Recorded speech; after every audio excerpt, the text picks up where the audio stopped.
Simula sa susunod na buwan, manghuhuli na ang mga kawani ng Land Transportation Office o LTO ng mga motoristang nagmamaneho ng nakainom o nakadroga. Ang MMDA, PNP at mga lokal na pamahalaan bumubuo na ng mga grupong sisita sa mga pinagsususpetsahang driving under the influence o DUI. Balitang hatid ni Tina Panganiban Perez. Wasak na mga sasakyan, minsan may nasasaktan at namamatay pa. Diyan madalas na uuwi ang pagmamaneho ng nakainom. Ang lalaking ito, nabagsakan ng minamaneho niyang motorsiklo nang minsang umuwi siya ng lasing. Hindi po talaga maganda kasi medyo iba yung pakiramdam mo, tsaka iba, hindi mo na-adjust yung takbo mo. Ang lalaking ito naman, hindi raw umiinom, pero muntik nang masaktan ng mabangga ang sinasakyan niyang jeep na minamaneho raw noon ng isang lasing. Puno yung jeep niya, tapos naandun ako sa harapan niya eh. Tapos ko siya na amoy alak. Nitong June 1, naging epektibo na ang batas na nagpaparusa sa mga magmamaneho ng nakainom o nakadroga. Ang Land Transportation Office ang pangunahing ahensyang magpapatupad ng batas. Malaking problema raw ang driving under the influence o DUI sa bansa. Kaya naman bububuo na ang LTO ng composite team sa buong bansa kasama ang MMDA, PNP at lokal na pamahalaan na siyang sisita sa mga pinagsususpetsahang driving under the influence. Dapat naka-uniforme sila, suot ang ID at may sign o karatula sa kanilang tinatayuan. They don't just flag you for whatever reasons. First, they have to establish probable cause.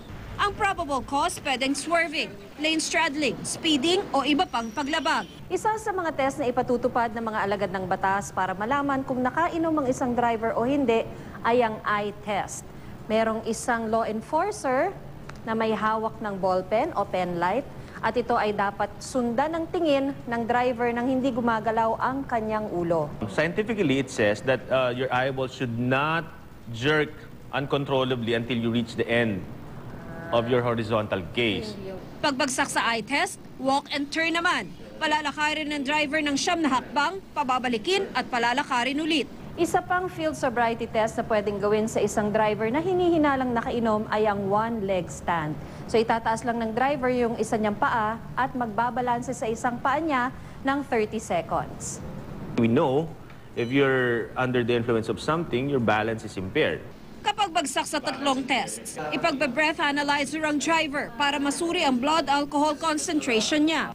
100,000 pesos ang isang kit at 150 kits ang unang bibili ng pamahalaan. Ang threshold o limit, 0.05% para sa driver ng isang pribadong sasakyan, pero 0 para sa driver ng mga pampublikong sasakyan, truck at motorsiklo. Ang parusa para sa non-professional driver, pinakamababa na ang 20,000 hanggang 80,000 pesos na multa, kulong ng 3 buwan at suspensyon ng lisensya ng 12 buwan para sa first offense.